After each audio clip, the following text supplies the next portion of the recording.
मोदी का वैक्सीन है, BJP vaccine, Samajwadi vaccine आएगी तब हम लगवाएंगे।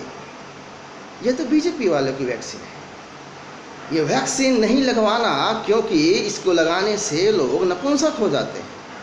कौन लगाएगा ये वैक्सीन? मोदी क्यों नहीं लगवाता पहले वैक्सीन?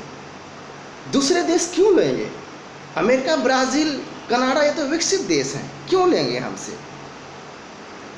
डॉक्टर नर्स पर थूको, डॉक्टर को दौड़ा दौड़ा कर मारो और ऊपर से प्रश्न पूछो हमारे बच्चों की वैक्सीन क्यों बेच दिया, किसको बेच दिया?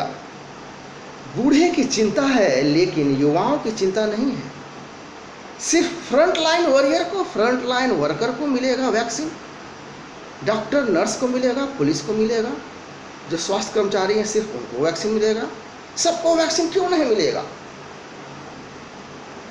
नमस्कार, मैं हूं रत्नेश, आप देख रहे हैं द रत्नेश टॉक। मेरे सभी सामाजिक परिवार के सदस्यों का बहुत बहुत स्वागत है। जैसा कि आप सभी जानते हैं 8 जून है आज। कल 7 जून को मोदी जी ने देश को संबोधित किया। उसके क्या मायने हैं? मोदी जी क्या कहना चाह रहे थे? जो सीधी सीधी बातें थी उन लोग उसको आपने सुना, देखा। वो बातें जो विपदा की बेला में, कोरोना महामारी में, इस आपदा में अवसर तलाश रहे थे, लूट खसोट का, षड्यंत्र का, अराजकता का, मोदी जी ने उन सभी खैराती जमातियों को उनके दोनों गालों पर जोरदार तमाचा मारा है। कैसे? मोदी जी ने अपने संबोधन में परत दर परत प्याज के छिलके होते हैं, प्याज के जो परत दर परत होते हैं, उस आवरण को एक एक करके बेपर्द कर दिया। लेफ्ट लिबरल, वामपंथी और पप्पू गैंग के जो सदस्य हैं, पप्पू के जो टीम है, उन सभी को वैक्सीन की बर्बादी जिस तरह से की गई, सभी ने देखा कि वैक्सीन कूड़ेदान में फेंकी हुई मिल रही है, कुछ वैक्सीन तो जमीन में गाड़ी हुई मिल रही है। उत्तर प्रदेश के अलीगढ़ में एक जिहादी नर्स जो महिला है, नेहा खान, वो तो सिर्फ चुभो रही थी सुई, लेकिन वैक्सीन तो लग नहीं रहे थे।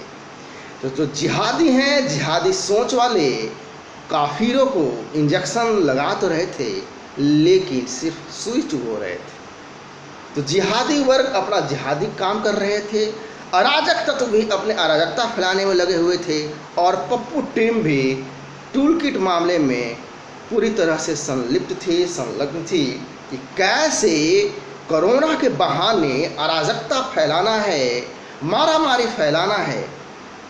ऑक्सीजन सिलेंडर की कालाबाजारी की गई आम आदमी पार्टी के द्वारा, लेकिन बेशर्मो निर्लजता तो देखिए इनकी, कितने आराम से इस बात को पचा गए। इनके नेता हजारों सिलेंडर इनके घर में मिलता है, बंद करके रखे हुए रहते हैं। क्या एक एक सिलेंडर एक एक व्यक्ति की जान नहीं बचा सकता था? इसकी जिम्मेवारी कौन लेगा? इसकी जिम्मेवारी कौन तय करेगा? दुनिया भर में अब तक सबसे ज़्यादा वैक्सीनेशन करने वाला देश भारत देश स्वयं है। 23 करोड़ की आबादी को अब तक उसने वैक्सीनेट कर चुका है। प्रधानमंत्री मोदी ने कहा कि पोलियो, स्मॉल पॉक्स, हेपेटाइटिस कई दशकों लग गए वैक्सीनेशन बनाने में, चूँकि इसको गंभीरता से लिया नहीं गया। हमें लगवाया, ऐसा महसूस कराया गया कि हम गरीब देश हैं, ये हमारे जो क्षमता से बाहर की चीज़ है, ये सब हम बाहर देशों से खरीद लेगा, क्या दिक्कत है? और उस खरीद में ऊपरी बाहरी कमाई भी हो जाएगी, सबकी बल्ले बल्ले भी हो जाएगी। 7 दशक के बाद भी इन सभी बीमारियों का पूर्ण वैक्सीनेशन अभी तक भारत में नहीं हो सका है। मोदी जी ने कहा कि इंद्रधनुष प्रोग्राम के तहत, इंद्रधनुष योजना के तहत इस तरह की जो वैक्सीनेशन था, जैसे स्मॉल पॉक्स है, पोलियो है, हेपेटाइटिस है, इसको 100% 100% करने का प्रयास किया जा रहा था, लेकिन कोरोना की वजह से यह बाधित हुआ। लेकिन फिर भी हमारा देश 90% वैक्सीनेशन इस पर करने में सक्षम हुआ। लेकिन इस निर्लज बेशर्म पप्पू गैंग को, जो जमातियों का जो गैंग है, इसकी निर्लजता को देखिए, इनको लज्जा नहीं आती है। जो कोरोना वैक्सीनेशन पर अपनी ज्ञान झाड़ते हैं, बयानबाजी करते हैं, जरा वो अपनी खुद की प्रवृत्ति सरकार के कार्यशैली को तो देखें। 2014 तक जो कवरेज था, जो ये सब बीमारियां हैं, हेपेटाइटिस बी है, हेपेटाइटिस है, स्मॉल पॉक्स है, पोलियो है, इन सभी का जो कवरेज रहा वैक्सीनेशन का, इसे भी ध्यान में रखना पड़ेगा। लेकिन कोरोना महामारी के बावजूद उस जो पुरानी बीमारियां थी उसका कवरेज 60% से 90% तक होता है पिछले 5 से 6 साल में। तो जो 70 सालों में नहीं हो सका, वो 30% की वृद्धि पिछले 5 से 6 साल में होती है। तो इसे भी विचार करना पड़ेगा। लेकिन लेफ्ट लिबरल जो वामपंथियों की जो गैंग है, इसने ऐसा माहौल बनाया, इस पर भी गौर करें। ऐसा लगा कि मोदी जी ने ऑक्सीजन सिलेंडर दबा दिया है। मोदी जी ऑक्सीजन दे ही नहीं रहे हैं, लोगों को सांस लेने नहीं दे रहे हैं, वो तो छिपाए बैठे हैं। अरे बतौलाबाजों, पहले तुम ऑक्सीजन कोल्ड ड्रिंक की जगह पी रहे थे क्या? अचानक इतनी ज़्यादा मात्रा में ऑक्सीजन सिलेंडर की मांग की पूर्ति इतनी आसान भी नहीं है, इसे भी हमें समझना पड़ेगा। ऐसा कहा जाने लगा कि अब तो आदमी को ऑक्सीजन नहीं मिल सकता है, अब तो आदमी जी भी नहीं सकता है। इस मोदी के शासन में, मोदी सरकार के शासन में, भारत देश में ऐसा नैरेटिव करने का षड्यंत्र, ऐसा परसेप्शन बनाया गया, ऐसा परसेप्शन तैयार किया गया कि भारत दुनिया का एकमात्र देश है जहाँ पे लोग ऑक्सीजन के बिना मर रहे हैं। लेकिन यह भी गौर करें आप, मेरे देखने वाले सभी इस बात पे गौर करें कि दुनिया भारत का एकमात्र देश है। पहली बार ऐसा हुआ है जिसने दो वैक्सीन तैयार किए, इतने कम समय में, साल भर के अंदर इस तरह की वैक्सीन बनाने की कल्पना भारत पहले कर भी नहीं सकता था, यहाँ तक कि सोच भी नहीं सकता था। वैक्सीन बनाने का काम विकसित देश अब तक करते आए थे और हम उन देशों से खरीदते थे। एक षड्यंत्र जो इस देश के साथ कुछ खैराती बेईमानों ने किया। ये प्रधानमंत्री कौन होता है? ये प्रधानमंत्री क्या होता है भाई? प्रधानमंत्री क्यों तय करेगा कि कहाँ किस राज्य में लॉकडाउन करेगा? वो कौन है? वो कैसे तय करेगा कि वैक्सीनेशन कहाँ होगा, कहाँ होना चाहिए, कहाँ नहीं होना चाहिए? ऐसा भी परसेप्शन बनाया गया। भारत राज्यों का संघ है भाई, यह जिम्मेवारी राज्यों की बनती है। जब देश में इस तरह की आवाज़ें उठने लगी तो प्रधानमंत्री मोदी जी ने राज्यों को लॉकडाउन करने की जिम्मेवारी दी और इस कोरोना के दूसरे लहर के दौरान यह जिम्मेदारी दी गई। लेकिन आप सभी जानते हैं कि कैसे इस दूसरे वेव में, सेकेंड वेव में कोरोना का महाराष्ट्र की स्थिति क्या थी, दिल्ली की स्थिति क्या थी, राजस्थान की क्या थी, सभी ने देखा, पंजाब की क्या थी। तो यह भी विचारणीय है कि कैसे वो संभाल सके और कैसे संभालते हुए भी क्या वैक्सीन की बर्बादी करी है या फिर जानबूझकर ऐसा किया गया, यह भी विचार करने योग्य बात है। आप गौर करें कि कैसे अफवाह को हवा दी जाती रही इस दूसरे वेव में। और पिछले साल भी जब वैक्सीनेशन देने की बात आई कि फ्रंट लाइन जो वर्कर हैं उनको पहले वैक्सीनेट किया जाए, तो इन लेफ्ट लिबरल वामपंथी जिहादियों ने, पप्पू गैंग इस टीम ने ये कहना शुरू कर दिया कि पीएम क्यों नहीं लगवा रहे हैं। पूरा माहौल तैयार किया गया। लेकिन यदि पीएम पहले वैक्सीन ले लेते तब यही पप्पू गैंग कह रहा होता कि देखो पीएम अपने आप को बचा लिया और भारत की जनता को मरने के लिए छोड़ दिया। तो मतलब दोनों हाथ में लड्डू चाहिए, इसमें भी वो सही हैं और इसमें भी वो सही हैं। इस तर्क और कुतर्क को समझने की आवश्यकता है।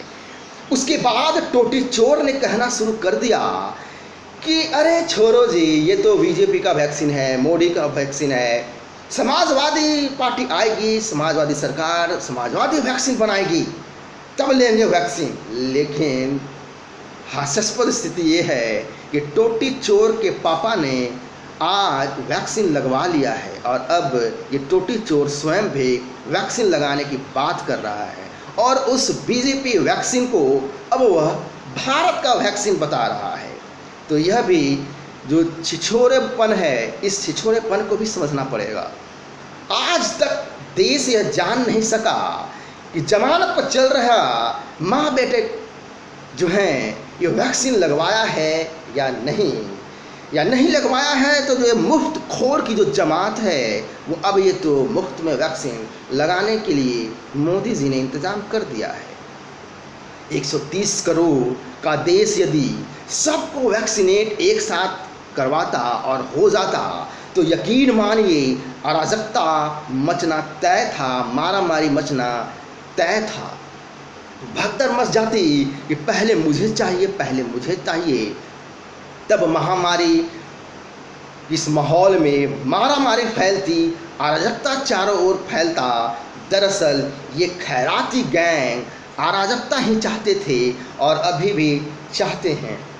हमने देखा कि कैसे इन लोगों ने वैक्सीन की बर्बादी की है जानबूझकर, और किस तरह से डस्टबिन में डाला गया, किस तरह से ज़मीन में गाड़ी गई। और कुछ जिहादी नर्स महिला तो वो सुई ही सिर्फ चुभ हो रही थी, वैक्सीन देने की तो दूर की बात है।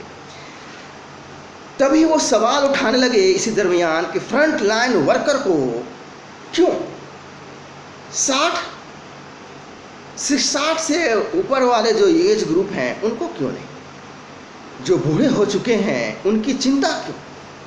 मोदी को युवाओं की फिक्र नहीं है, सिर्फ बूढ़े लोगों की फिक्र है।